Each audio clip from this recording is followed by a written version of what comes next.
સમજો મિત્રો હોળી ની હળગી ગયો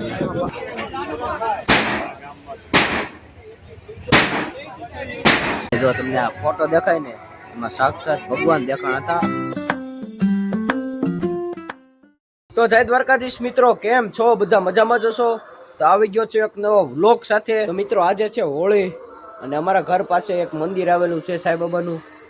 ત્યાં હોળીનું દર વર્ષે અમે પર્વ ઉજવીએ છીએ અને આજે પણ ઉજવવાનો છે. તો ત્યાં જવાનું છે, થોડોક ઘણોક સાફ સફાઈ કરી અને પછી લાકડા લેવા જવાનું છે અને ગાયના છાણા લેવા જવાના છે.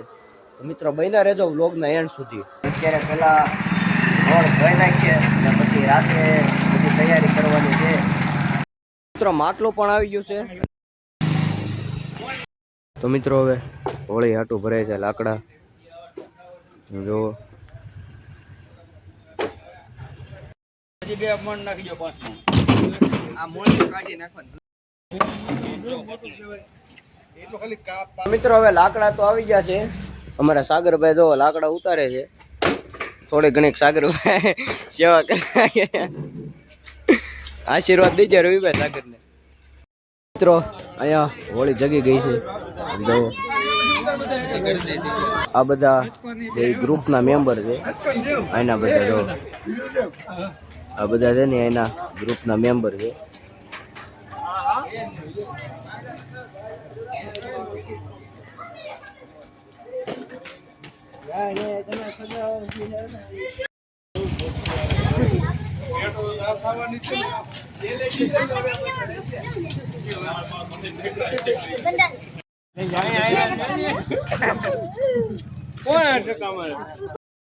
તો મિત્રો હવે આવી ગયો છું હોળી હનુમાને હોળી કરવા.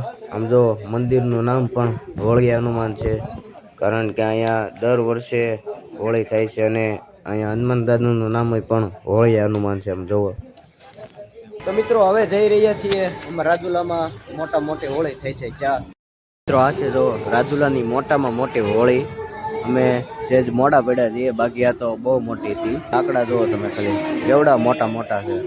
એક ઝાડું કાપીને 2 ભાગ કર્યા હોય ને એમ છે. એમ જુઓ નાના લાકડાથી નહીં પણ મોટા લાકડાથી હોળી કરવામાં આવે છે. સમજો કેવડા મોટા લાકડા છે. જો મિત્રો આ બધા વાવ તપાવા ઉભા રહ્યા છે. અહીંયા બાપા સીતારામનું મંદિર પણ આવેલું છે અને જો તમને આ ફોટો દેખાય ને એમાં સાક્ષાત ભગવાન દેખાણ હતા આજથી 2 વર્ષ પહેલા. એટલે આ ખોડિયાર મંદિર વાળા માતાજીનું મંદિર આવેલું છે ને ત્યાં જો સામેની કોર હોળી છે ને એનું મહત્વ બહુ છે રાજુલામાં. સામેની કોર દેખાય ને બધા સ્વયંસેવકો છે. દર વર્ષે બાપા સીતારામ છે જે બગદાણા છે એની સેવા આપે છે અને એક સ્વયંસેવક અમારી હારે આમ જો બાપા સીતારામ ગ્રુપ સ્વયંસેવક મટુલી રાજુલા. સમજો મિત્રો હોળી ની હળગી ગયો.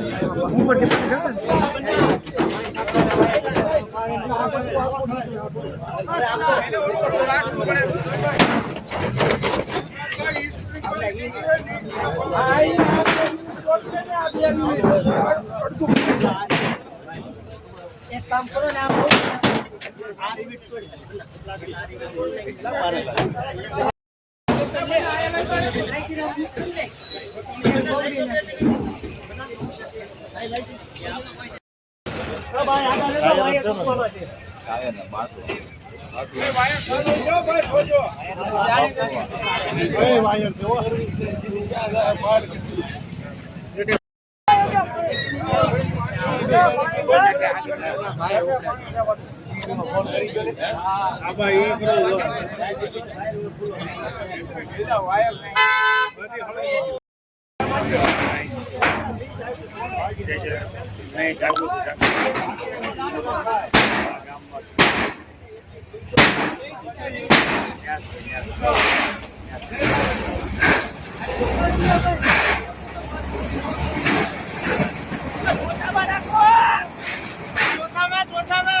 તો બસ મિત્રો આજના બ્લોગમાં આટલું જ તે. મળીએ આવતીકાલના નેક્સ્ટ બ્લોગમાં. Thank you so much for watching. By.